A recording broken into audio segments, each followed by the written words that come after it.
Welcome to profit on ERP. Profit ഓണിൽ നമുക്ക് sales entry എങ്ങനെ ചെയ്യാമെന്ന് നോക്കാം.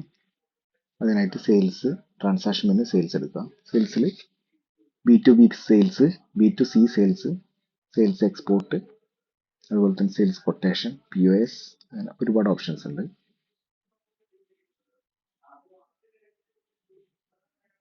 നമുക്ക് സെയിൽസ് B2C നോക്കാം.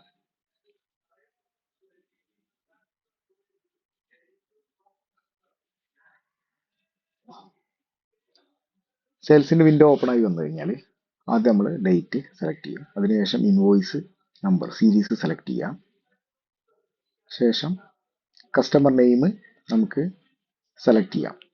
പുതിയ കസ്റ്റമർ ആണെന്നുണ്ടെങ്കിൽ നമുക്ക് അവിടെ തന്നെ ടൈപ്പ് ചെയ്ത് പുതിയ കസ്റ്റമർ അവിടെ തന്നെ ക്രിയേറ്റ് ചെയ്യാവുന്നതാണ്.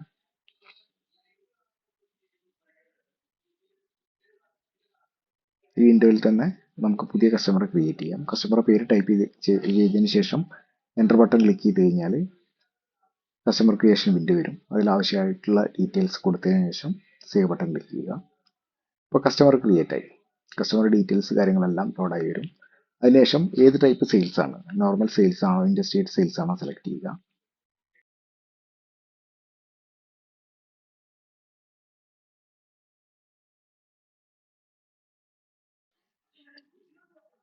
നമുക്ക് ഏത് റേറ്റിലാണോ ബില്ല് ചെയ്യേണ്ടത് ആ റേറ്റ് സെലക്ട് ചെയ്യുക. നമുക്ക് 5 റേറ്റ് ഒരു പ്രൊഡക്റ്റിന് സെറ്റ് ചെയ്യാൻ ഓപ്ഷൻ ഉണ്ട്. ഗോഡൗൺ സെലക്ട് ചെയ്യാം. ബില്ല് ചെയ്യുന്ന എംപ്ലോയിയുടെ പേര് നമുക്ക് സെലക്ട് ചെയ്യാവുന്നതാണ്.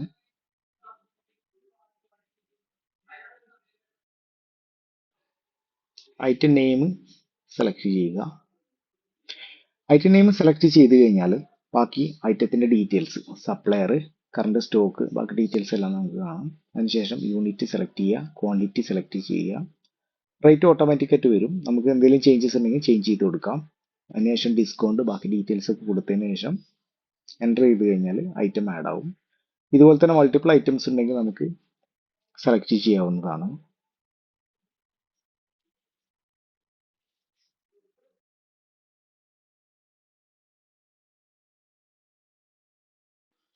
പ്രൊഡക്റ്റ് എല്ലാം എൻ്റർ ചെയ്തതിനു ശേഷം നമുക്ക് discount percentage, discount, other charge, vehicle rent, ബാക്കി ഡീറ്റെയിൽസ് എല്ലാം കൊടുക്കാം. ബിൽ എമൗണ്ട് നമുക്ക് കളക്ഷൻ കിട്ടുന്നുണ്ടെങ്കിൽ നമുക്ക് ക്യാഷ് ആയിട്ടോ ബാങ്ക് UPI ആയിട്ടോ കിട്ടുന്നുണ്ടെങ്കിൽ അത് നമുക്ക് ബില്ലിൽ തന്നെ കൊടുക്കാവുന്നതാണ്. എമൗണ്ട് കൊടുത്തില്ലെങ്കിൽ ഓട്ടോമാറ്റിക്കായിട്ട് കസ്റ്റമർ അക്കൗണ്ടിൽ ക്രെഡിറ്റ് ആവും. അതിനുശേഷം സേവ് ബട്ടൺ ക്ലിക്ക് ചെയ്യുക. നിലവിൽ സേവ് ചെയ്ത ഒരു ബില്ലിൽ എന്തെങ്കിലും ചേഞ്ചസ് വരുത്തണമെന്നുണ്ടെങ്കിൽ ആ ബില്ല് എടുത്തതിന് ശേഷം ആവശ്യമായ മാറ്റങ്ങൾ വരുത്തിയതിനു ശേഷം സേവ് ബട്ടൺ ക്ലിക്ക് ചെയ്യുക.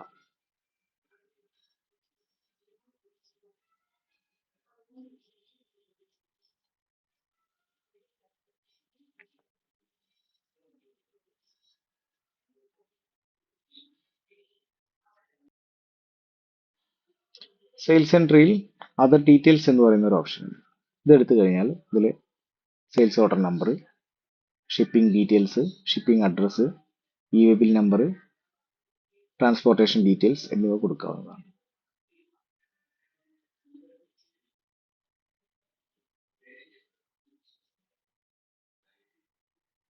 സേവ് ചെയ്ത ബില്ല് പ്രിന്റ് എടുക്കണമെന്നുണ്ടെങ്കിൽ എൻട്രി എടുത്ത ശേഷം പ്രിന്റ് ബട്ടൺ ക്ലിക്ക് ചെയ്യുക.